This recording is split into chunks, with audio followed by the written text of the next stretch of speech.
What up, Giants fans? It's a fucking win. I don't give a shit what our record is. A win is a fucking win. It was a boring fucking game with all the players we had out today due to injuries. I wasn't expecting much. Certainly wasn't expecting a 25-point spot. Certainly wasn't expecting our shitty defense to stop Carolina to 3 points only in the game.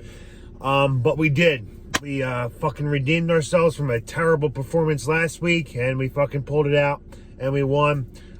We won by 22 points. First time we won a home game by that big of a margin since 2012 against the Eagles.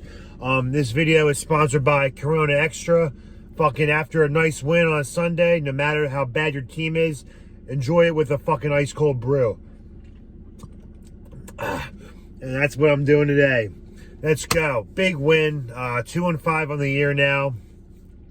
Tough schedule coming up, but take it one game at a time, 1 week at a time. That's how I always say it. In the beginning of the game, very boring game. I predicted a 7-3 halftime. It was actually 5-3 at halftime.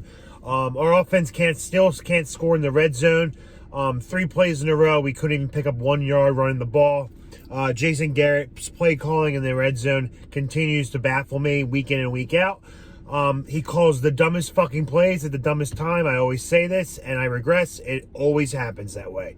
He calls the dumbest plays, but we got it. We'll dub. That's all that matters. A lot of things I did not find amusing today was, again, the poor offensive line play in the first early half of the game.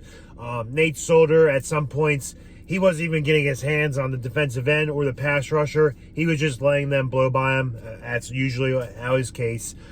In fact, I was so mad at Nate Solder in the beginning of the first half. I got thrown in Facebook jail for 30 days for commenting on a Giants Facebook fan group saying I wish someone kidnapped him. In all honesty, I take kidnapping very seriously. It was just a joke. I just am not very pleased with Nate Solder. I don't know how he's an NFL football player. I don't know how he's still in the NFL. But I regret my decision of making that. So, yes, I'm in Facebook jail for 30 days. Nothing fucking new with that. But here we go. 25-3 was the victory. Our defense, I'll have to get my cap off to them. Our defense played phenomenal, only allowing 3 points today. Our corners played very good. Bradbury with another interception on the year. Azeez Ash'ari looks like more and more like a real deal draft pick coming in the second round. Leonard Williams played well. Dexter Lawrence finally had a nice game. Jabril Peppers played well before he hopped off due to injury. Can't complain too much with the D. I liked how we were able to get to the quarterback. Panthers just looked awful. I'm going to chalk it up to a better defensive performance on our half, but overall, the Panthers they gave the game away. In the beginning, with that safety by intentional grounding that caused the safety on Darnold in the first half, they just did not come out to play today. But hey, doesn't matter. When you fucking win any given Sunday, any team can win, and we are 2-5 on the year. The Eagles game, I'll be watching that closely, as I do have money on that game as well. But this is the Giants we talk about, so let's talk about the Giants. A lot of things we need to fix up, a lot of things we need to clean up, and that goes with the offensive line. And there's no excuse. There was times where Carolina were rushing only 2 to 3 guys, and our 5-0 linemen let 2 to 3 guys get by us. Again, Matt Pert left with injury. Not a good look. Our offensive line's banged up as it is. Hopefully Andrew Thomas will come back next week. I'm not sure the diagnosis of his injury or the timetable of when he'll return, but hopefully he returns soon. I mean, I'm sorry, guys. I'm sorry I'm drinking, but I don't give a shit. I got work tomorrow, but after a Giants victory, there's not that too many game-winning beers I've been able to enjoy this season. So when we win, I'm going to make each day count. It tastes fucking great after a victory. That's all I'll say. Again, I'm pleased with the win. Boring game in the beginning. I'm happy we were able to close out the game on our own terms by running the ball, by kneeling. It's been a while since I have seen us in victory formation. It feels kind of nice. It's been a while since I've felt good on a Sunday, able to watch, the afternoon games. Hope the Eagles get their dicks pushed in. I can't stand that fucking team. I got Henry Ruggs' first score, 5 to win, I think 55. Nothing big. Ravens fucked up my parlay. The Chiefs fucked up my parlay. But that goes to show you, all you DJ haters, look what's going on with the Kansas City Chiefs right now. They just got their ass whooped by the Tennessee Titans. Patrick Mahomes has thrown an interception for the first time in his career in the last 6 games of this season. He has more interceptions this year, as of now, heading into week 8, than he's had all last year. All last year combined, he has less interceptions than he has right now.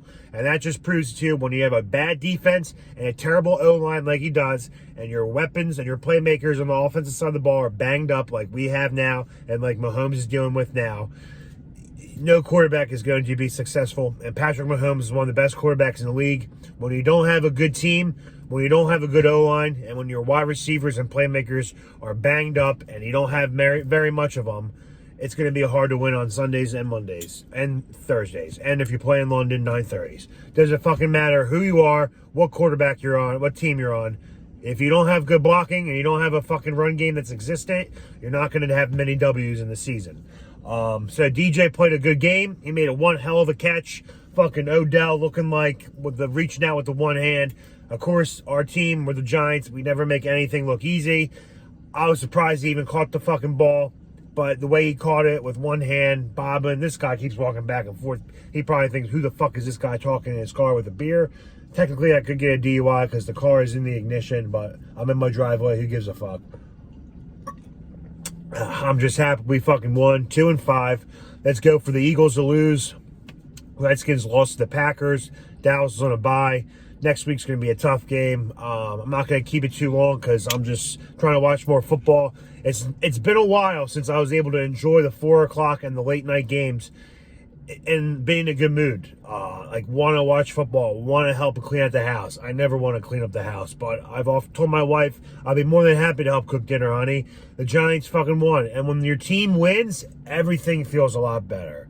Everything is better when your team wins. It doesn't matter what the record is, what the circumstances are. When your team wins on a Sunday, the following week feels better. You're in a better mood. You're more inclined to work harder at your job. You're more inclined to want to do more for your family. You're more inclined to want to go the extra mile.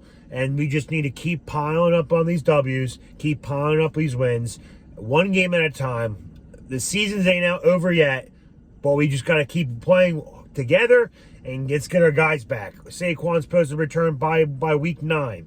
Hopefully Galladay can come back next week. Hopefully Shepard can come back next week. Hopefully Tony can come back in the next week or two. Hopefully Thomas comes back. If we get those guys back ASAP, Rocky, we will be fucking making a push. I guarantee it. That's just how I feel. When you win like this, it brings everyone together, and it's contagious, and hopefully it leads on to every win next week. And let's fucking go Giants.